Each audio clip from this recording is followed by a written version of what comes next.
Hello friends, मैं अंकिता तिवारी। जैसा कि हम सभी जानते हैं कि आज हम इतिहास के बहुत ही महत्वपूर्ण विषय धार्मिक आंदोलन के बारे में पढ़ने जा रहे हैं।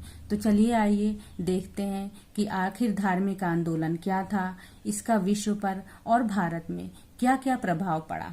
छठी शताब्दी ईस्वी पूर्व का युग मानवीय इतिहास में धार्मिक क्रांति का ऐसा युग था जिसमें प्राचीन मान्यताओं का अस्तित्व समाप्त हो रहा था तथा उनके स्थान पर नवीन आदर्श एवं मान्यताओं का जन्म हो रहा था। संपूर्ण विश्व इस क्रांति की गिरफ्त में था। जगह जगह धार्मिक आंदोलन हो रहे थे। भारत भी इस आंदोलन से अछूता न रह सका। परिणाम स्वरूप यहाँ पर जैन धर्म व बौद्ध धर्म का प्रचार हुआ, अर्थात जो हमारी प्राचीन मान्यताएं, रूढ़िवादिता, अंधविश्वास आदि थे, वो छठी शताब्दी ईस्वी पूर्व में उनका धीरे धीरे अंत हो रहा था तथा नवीन आदर्श और मान्यताओं का जन्म भी हो रहा था, जिसके फलस्वरूप भारत में जैन धर्म और बौद्ध धर्म का प्रचार हुआ। फिर हम जैन धर्म के बारे में पढ़ेंगे कि जैन धर्म संस्कृत शब्द के जिन शब्द से बना है, जिसका अर्थ है विजेता। जैन महात्माओं को निग्रंथ तथा जैन संस्थापकों को तीर्थंकर कहा जाता है। जैन धर्म के प्रथम तीर्थंकर ऋषभदेव तथा आदिनाथ थे।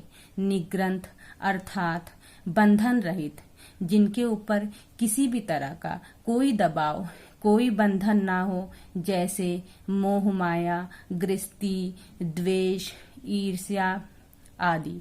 तथा तीर्थंकर जिन्होंने तपस्या के दौरान आत्मज्ञान की प्राप्ति कर ली हो, उन्हें तीर्थंकर कहा जाता है। जैन धर्म के 24वें तीर्थंकर महावीर स्वामी को ही जैन धर्म का वास्तविक संस्थापक माना जाता है, किंतु कुछ जैन अनुयायी प्रथम तीर्थंकर ऋषभदेव को ही जैन धर्म का संस्थापक मानते हैं। जो भी हो, इतना सत्य तो अवश्य ही है कि जैन धर्म के 24 तीर्थंकरों में महावीर स्वामी के काल में जैन धर्म का काफी प्रचार प्रसार हुआ तथा ऋषभदेव का नाम ऋग्वेद में भी आता है। अर्थात महावीर स्वामी के काल में जैन धर्म का बहुत ही प्रचार प्रसार हुआ तथा लोगों ने इस धर्म के बारे में जाना और बहुत से लोगों ने इस धर्म को अपनाया भी। महावीर स्वामी का जीवन परिचय। महावीर स्वामी जो जैन धर्म के 24वें एवं अंतिम तीर्थंकर थे, का जन्म वैशाली के निकट कुंडग्राम में लगभग 599 ईस्वी पूर्व में हुआ था तथा इनकी मृत्यु मल्ल गणराज्य के पावापुरी में 527 ईस्वी पूर्व में लगभग 72 वर्ष की आयु में हुई थी तथा महावीर की माता त्रिशिला वैशाली के निकट लिच्छवी गणराज्य के प्रमुख चेटक की बहन थी। इनके पिता सिद्धार्थ ज्ञात्रिक क्षत्रियों के संघ के प्रधान थे। इनके बड़े भाई नंदीवर्धन थे। अब हम पढ़ेंगे जैन धर्म के 24 तीर्थंकरों के बारे में। पहले हैं ऋषभदेव, जिन्हें ऋषभनाथ, आदिनाथ तथा वृषभनाथ के नाम से भी जाना जाता है। फिर है अजितनाथ, शाबनाथ, अभिनंदन, सुमितनाथ, पद्य प्रभु, चंद्र, सुपार्श्वनाथ प्रभु, पुष्पदंत, शीतलनाथ, श्रेयासनाथ, वसुपूज्य, विमलनाथ, अनंतनाथ, धर्मनाथ, कुंथुनाथ तथा मल्लीनाथ, मुनि सुव्रतनाथ, नेमिनाथ, जो कि श्री कृष्ण के समकालीन थे और इन्हें श्री कृष्ण का चचेरा भाई भी कहा जाता था। नमीनाथ, पार्श्वनाथ, जिन्होंने चातुर्याम शिक्षा दी, सत्य, अहिंसा, अस्तेय तथा अपरिग्रह। फिर हैं महावीर स्वामी, जिन्हें कि जैन धर्म का वास्तविक संस्थापक माना जाता था।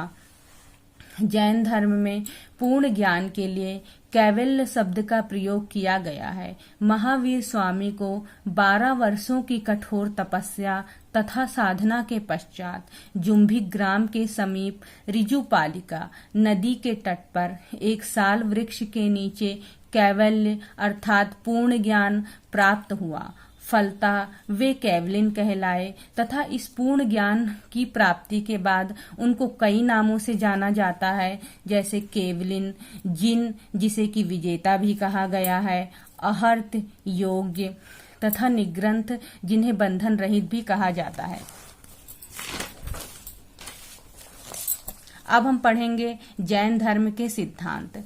तीर्थंकरों में विश्वास। जैन अनुयायी 24 तीर्थंकरों में अटूट विश्वास रखते थे। वे इन्हें सर्वशक्तिमान अर्थात जिनमें सारी शक्तियां समाहित हो तथा सर्वज्ञ जो कि सारी शक्तियों से ऊपर हो। तीर्थंकरों में महावीर स्वामी को सर्वोच्च स्थान प्राप्त था, मोक्ष अथवा निर्माण। जैन अनुयायी मोक्ष अथवा निर्माण प्राप्ति को अपना परम लक्ष्य मानते थे। इसके लिए वे विभिन्न धार्मिक सिद्धांतों का पालन भी करते थे। सृष्टि। जैन अनुयायी सृष्टि को नित्य मानते थे। इनका विश्वास था कि ना तो कोई सृष्टि का निर्माण करता है और ना ही नाश। आत्मा। जैन अहिंसा में विश्वास रखते थे। अहिंसा अर्थात किसी भी व्यक्ति, जीव तथा पशु को चोट ना पहुंचाना, इसे ही अहिंसा कहते हैं तथा किसी जीव की अनजाने में भी हत्या ना हो जाए, इसलिए जैन साधु पानी छान कर पीते थे, मुंह पर पट्टी बांधते थे तथा नंगे पैर चलते थे। वेद एवं ईश्वर। जैन अनुयायी वेद तथा ईश्वर की सत्ता में विश्वास नहीं करते थे। कर्म एवं पुनर्जन्म। जैनों के अनुसार मनुष्य को कर्मानुसार जन्म मिलता है, अर्थात आप जिस तरह के कर्म करेंगे आपको उसी के अनुसार जन्म मिलेगा। अतः मनुष्य को सत्कर्म करना चाहिए जिससे वह संसार में आवागमन से मुक्त होकर मोक्ष प्राप्त कर सके। त्रिरत्न। जैन धर्म के अनुसार कर्म फल ही जन्म तथा मृत्यु का कारण है। कर्म फल से छुटकारा पाकर ही व्यक्ति निर्वाण की ओर अग्रसर होता है। इसके लिए आवश्यक है कि पूर्व जन्म के संचित कर्म को समाप्त किया जाए और वर्तमान जीवन में कर्म फल से विमुख रहे। इसके लिए त्रिरत्न का अनुशीलन आवश्यक है। ये त्रिरत्न है सम्यक दर्शन। सत्य में विश्वास को ही सम्यक दर्शन कहा गया है। सम्यक ज्ञान। जिस सत्य में हम विश्वास या श्रद्धा रखते हैं उसका ज्ञान ही सम्यक ज्ञान है। सम्यक चरित्र। कल्याणकारी कार्यों का अनुसरण और अकल्याणकारी कार्यों का त्याग ही सम्यक चरित्र है। जैन धर्म के सिद्धांत। जैन धर्म में 5 प्रकार के सिद्धांतों के महत्व पर बल दिया गया है, जो कि इस प्रकार हैं: मति ज्ञान, श्रुति ज्ञान, अवधि ज्ञान, मन पर्याय ज्ञान तथा कैवल्य ज्ञान। कैवल्य ज्ञान को पूर्ण ज्ञान भी कहा जाता है।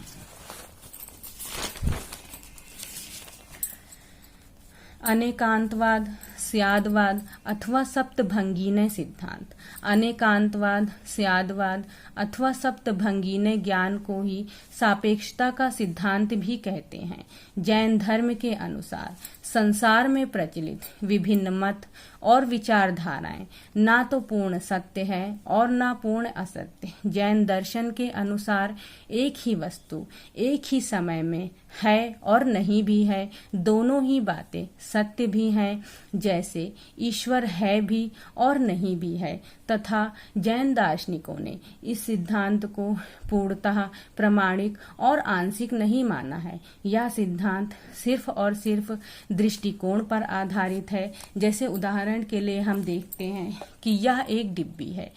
मेरा दृष्टिकोण है कि इस डिब्बी के ढक्कन का रंग गुलाबी है तथा आपका दृष्टिकोण मेरे दृष्टिकोण से अलग हो सकता है। आपने इस डिब्बी को रंग के आधार पर न देखकर इसकी गोलाई और ऊंचाई के आधार पर देखा तथा लेकिन ये दोनों ही बातें सत्य हैं। इसी तरह यह सिद्धांत भी दृष्टिकोण और संभावनाओं पर आधारित है, लेकिन यह पूरी तरह प्रामाणिक और आंशिक नहीं है। जैसे इस सिद्धांत की 7 संभावनाएं हैं। स्यात् अस्ति अर्थात कोई वस्तु है, स्यात् नास्ति अर्थात कोई वस्तु नहीं है, स्यात् अस्ति च नास्ति अर्थात कोई वस्तु है भी और नहीं भी है, स्यात् अव्यक्तम अर्थात कोई वस्तु है और चाहे नहीं है लेकिन हम उसको व्यक्त नहीं कर सकते, स्यात् नास्ति च अव्यक्तम अर्थात कोई वस्तु नहीं है और उसे व्यक्त भी नहीं किया जा सकता, स्यात् अस्ति च अव्यक्तम च अर्थात कोई वस्तु है और उसे अव्यक्त भी नहीं किया जा सकता, स्यात् अस्ति च नास्ति च अव्यक्तम अर्थात कोई वस्तु है भी और नहीं भी है और उसको व्यक्त किया जा सकता है। जैन धर्म में वर्णित 18 पाप हैं, जैसे झूठ, चोरी, मैथुन, क्रोध, हिंसा, द्रव्य मूर्छा, लोभ, माया, मान, मोह, कलह, द्वेष, दोषारोपण, चुगली, निंदा, असंयम, माथामृष, कपाट, पूर्ण झूठ, मिथ्या दर्शन रूपी शलय। पंच महाव्रत। महावीर स्वामी ने गृहस्थ के जीवन को पवित्र एवं सुखमय बनाने के लिए 5 महाव्रत बताए हैं। सबसे पहले है अहिंसा। व्यक्ति जीव, पशु एवं पक्षी को किसी भी प्रकार का कष्ट ना पहुँचे। अमृषा अर्थात सदैव सत्य बोलना चाहिए।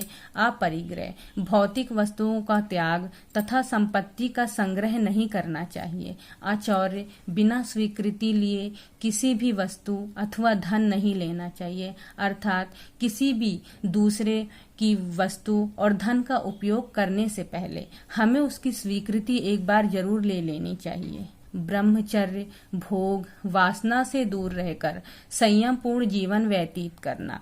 जैन धर्म के संप्रदाय। जैन धर्म का 2 भागों श्वेतांबर और दिगंबर में विभाजन कर दिया गया था, लेकिन पाटलिपुत्र में हुई जैन सब धर्म की प्रथम महासभा में इनका विभाजन किया गया था, लेकिन इसका वास्तविक स्वरूप हमें जैन धर्म की द्वितीय महासभा में देखने को मिलता है, जो कि वल्लभी में आयोजित की गई थी। श्वेतांबर संप्रदाय।